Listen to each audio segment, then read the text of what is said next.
नमस्कार, मैं मनदीप कुमार आपका एसके बुक्स के यूट्यूब चैनल पर स्वागत करता हूं। आज हम बात करने वाले हैं सॉल्व पेपर 2019 अग्निवीर वायु साइंस सब्जेक्ट फिजिक्स का पेपर हम डील करेंगे। पेपर 4 है, इसका पार्ट 2। पार्ट 1 हम पहले ही डिस्कस कर चुके हैं, तो पार्ट 4 जो है पेपर 4 जो है पार्ट 2 स्टार्ट करने से पहले मैं आपको हमारी बुक्स के बारे में जानकारी देना चाहूँगा। या स्क्रीन पर हमने 3 बुक्स दिखाई हुई है।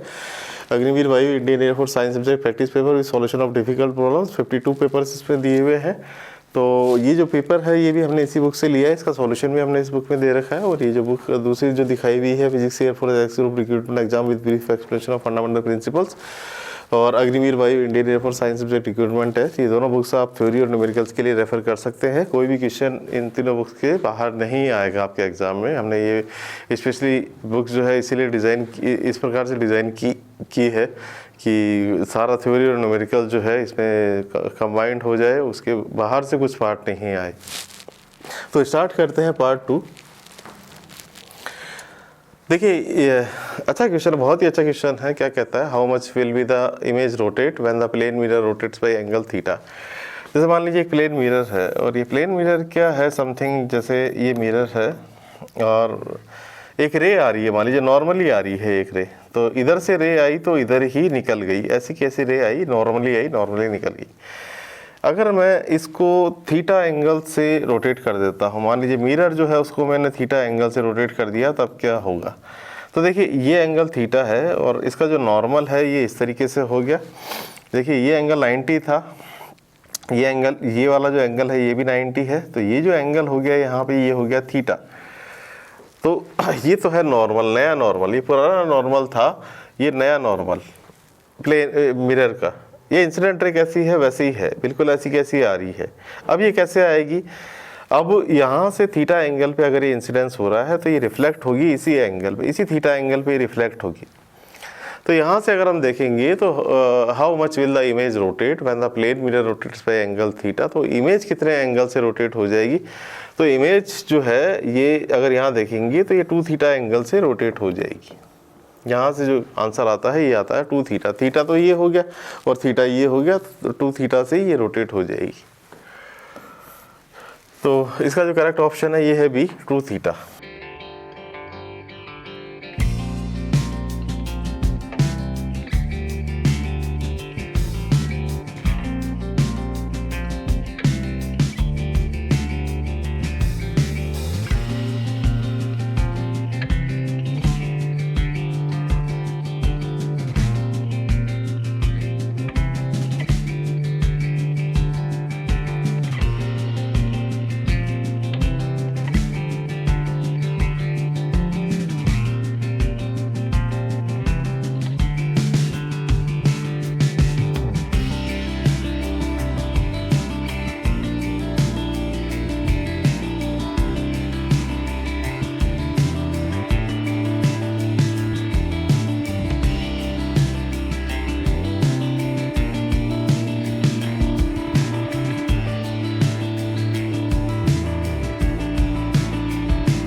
देखिए अब ये क्वेश्चन बार बार आता है, जैसे प्रैक्टिस पेपर में हम कई बार कर चुके हैं कि Carnot engine receives 3000 calories of heat at 500 K and expels 1500 calories of heat at sink temperature, what is the temperature of the sink. तो देखिए क्या है, मैं आपको कार्नोट इंजन बताता हूँ। यहाँ पे क्या है कि कार्नोट इंजन में क्या होता है, ये तो होता है हाई टेम्परेचर, और यहाँ पे इस तरीके से ये इंजन होता है जो वर्क आउटपुट देता है, और ये होता है टी लो टेम्परेचर। ये सिंक का टेम्परेचर होता है, ये होता है सिंक, और ये होता है सोर्स।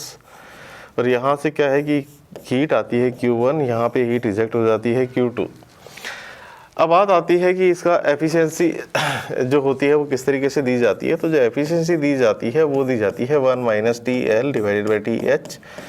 और हीट की टर्म्स में कैसे ही एफिशिएंसी दी जाएगी, वो दी जाएगी Q1 minus of Q2 divided by Q1। इस तरीके से एफिशिएंसी दी जाती है टेम्परेचर की टर्म्स में और हीट की टर्म्स में। अब यहाँ पे क्या बोला हुआ है कि जो टेम्परेचर है, पहले उसकी बात करते हैं। जो टेम्परेचर है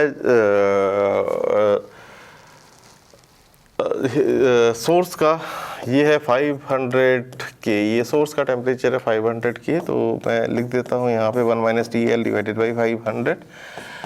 अच्छा, इसके बाद क्या है कि ये रिसीव कर रहा है 3000 कैलोरीज। ये जो Q1 है ये है 3000 कैलोरीज, और एक्सपेल्स मतलब ये जो Q2 है ये है 1500 कैलोरीज, ये 1500 कैलोरीज। तो इसको पुट कर देते हैं हम, यहाँ पे पुट कर देते हैं 3000 माइनस 1500 और डिवाइड बाई 3000, तो यहाँ से आ जाता है 1/2। अब यहाँ से मैं पुट करता हूँ तो ये आ जाता है 1/2, और यहाँ पे आ जाता है TL डिवाइडेड बाई 500। तो जो TL है ये यहाँ से निकल के आ जाता है 500 डिवाइडेड बाई 2, यानी कि 250 के। तो यहाँ से जो करेक्ट ऑप्शन निकल के आता है वो मेरे पास निकल के आता है 250 के। तो इस तरीके से आप इसको कर सकते हैं, हीट और टेम्परेचर का रिलेशन लगा के। तो ये पार्ट हुआ यहाँ पे। अब आगे देखते हैं question. What type of current flows from A battery. Battery देखिए क्या होता है, यहाँ पे AC नहीं है, ये बैटरी जो है ये DC प्रोवाइड करती है। DC जो होता है ये होता है डायरेक्ट करंट, तो यहाँ से जो करेक्ट आंसर आता है ये आता है डायरेक्ट करंट। अल्टरनेटिंग करंट ये बैटरी प्रोवाइड नहीं करती है। अब देखिए यहाँ पे क्या है, Hooke's law defines. Hooke's law क्या डिफाइन करता है? हुक्स लॉ डिफाइन करता है कि स्ट्रेस जो होता है ये स्ट्रेन के प्रोपोर्शनल होता है।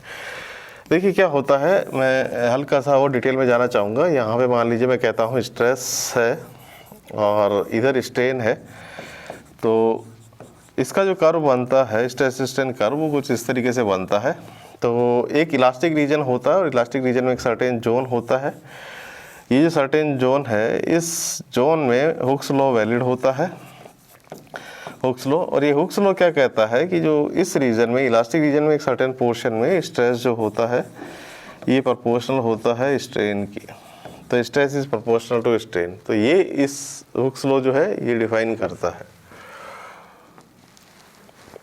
अच्छा, अब देखिए the colour of light depends upon, इसमें तीन ऑप्शन दे रखे हैं, फ्रीक्वेंसी, एम्पलीट्यूड और वेवलेंथ। देखिए कलर ऑफ लाइट जो है ये बड़ा एक अच्छा क्वेश्चन है। ये कलर ऑफ लाइट जो होता है देखिए दो चीज़ों पे डिपेंड करता है, एक तो फ्रीक्वेंसी पे डिपेंड करता है और एक वेवलेंथ पे डिपेंड करता है। तो इसका जो करेक्ट ऑप्शन है यहाँ से जो नज़र आता है वो है डी, दोनों पे डिपेंड करता है, बोथ ए एंड सी, ए और सी दोनों पे डिपेंड करता है कलर ऑफ लाइट।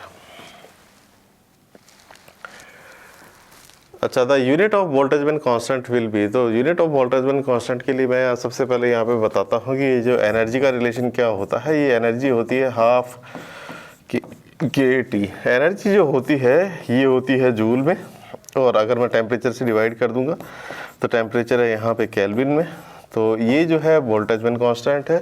तो यहाँ से अगर वोल्टेज व्हेन कांस्टेंट को देखेंगे तो ये होता है जूल पर केल्विन। तो इस तरीके से ये जो है ए ऑप्शन यहाँ पे सही नज़र आता है।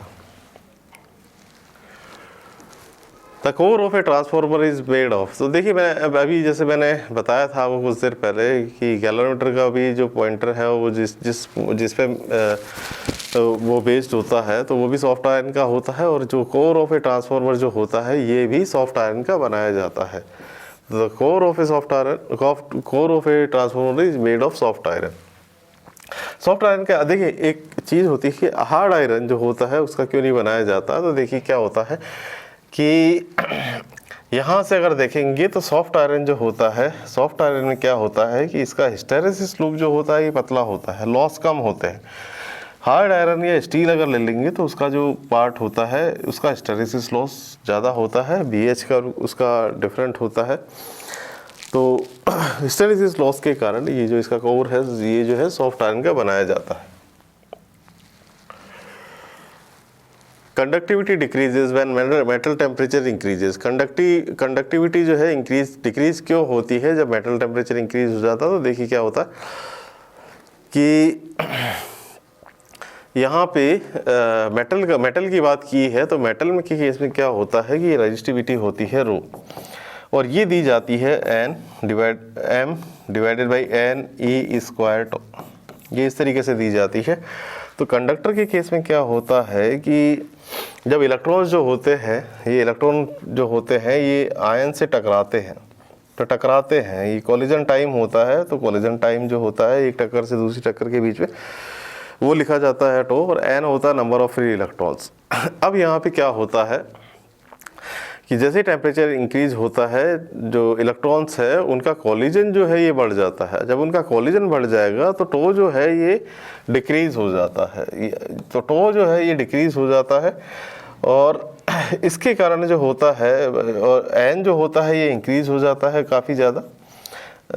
एन जो है ये उस तरीके से इंक्रीज हो जाता है।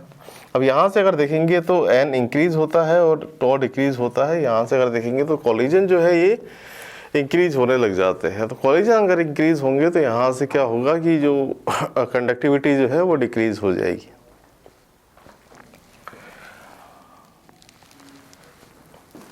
केपलर थर्ड लॉ फार्मूला इस, केपलर का थर्ड लॉ का फार्मूला क्या है? तो देखिए केपलर का थर्ड लॉ का फार्मूला होता है T square that is equal to 4 pi square divided by G M और मल्टीप्लाइड बाई आर क्यू।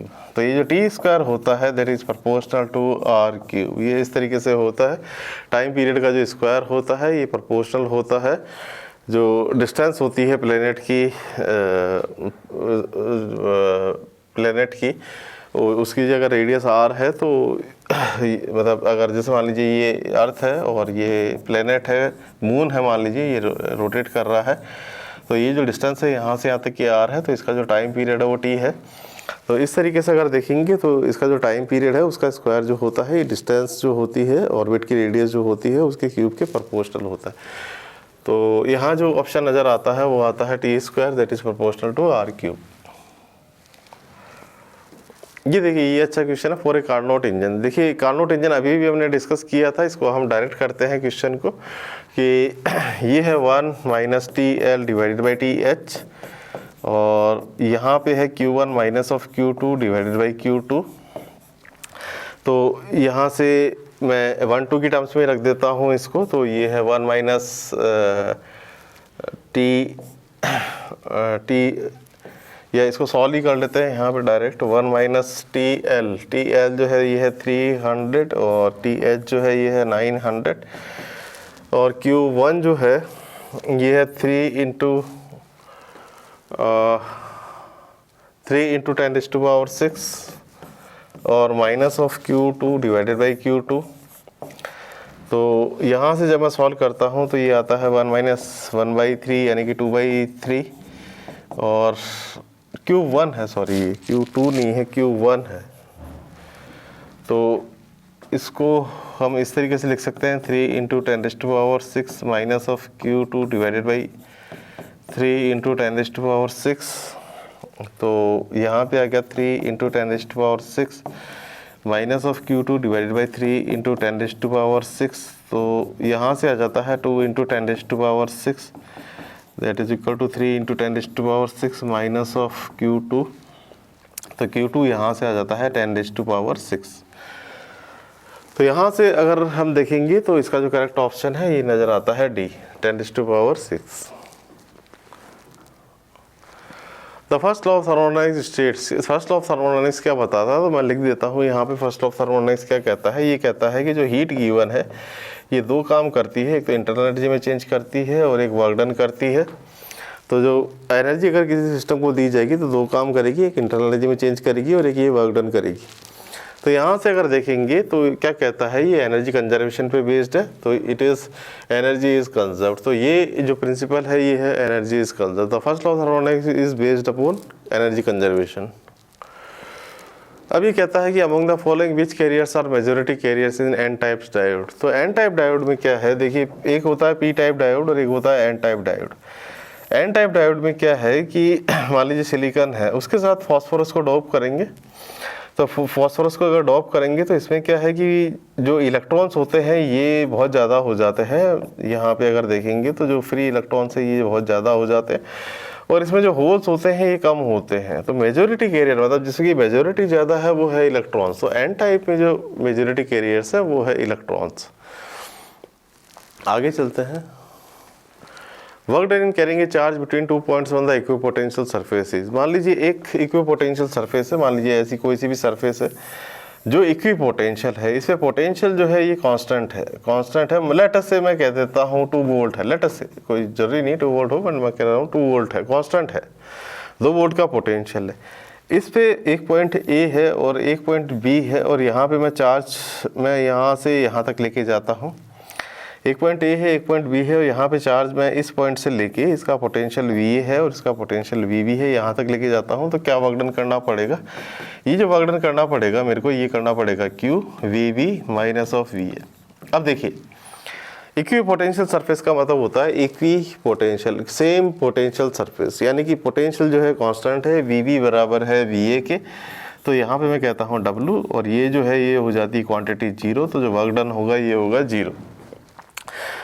और वैसे भी थ्योरेटिकली भी हम कहते हैं कि न्यूमेरिकली तो हमने प्रूव किया ही, और थ्योरेटिकली भी हम कहते हैं कि जो इक्विपोटेंशियल सरफेस है उस पर अगर चार्ज को मूव कराएंगे तो 0 वर्क डन करना पड़ेगा, कोई वर्क डन नहीं करना पड़ेगा। तो ये जो है इसका जो वो है वर्क डन जो है ये है 0। तो यहाँ पे हमने पार्ट सेकंड डिस्कस किया, आशा करते हैं आपको अच्छा लगा होगा। ये जो कंप्लीट पेपर है, सॉल्यूशन है इसका, ये दिया हुआ है हमने इस बुक में, जो मैंने पहले अभी बताई थी इंट्रोडक्शन में, और ये दोनों बुक्स भी आप रेफ़र कर सकते हैं थ्योरी न्यूमेरिकल्स के लिए। तो आशा करते हैं ये आपको समझ में आया होगा। तो हमारे इस वीडियो को लाइक कीजिए, दोस्तों के साथ शेयर कीजिए, हमारे चैनल को सब्सक्राइब कीजिए। मिलते हैं नेक्स्ट वीडियो में, धन्यवाद।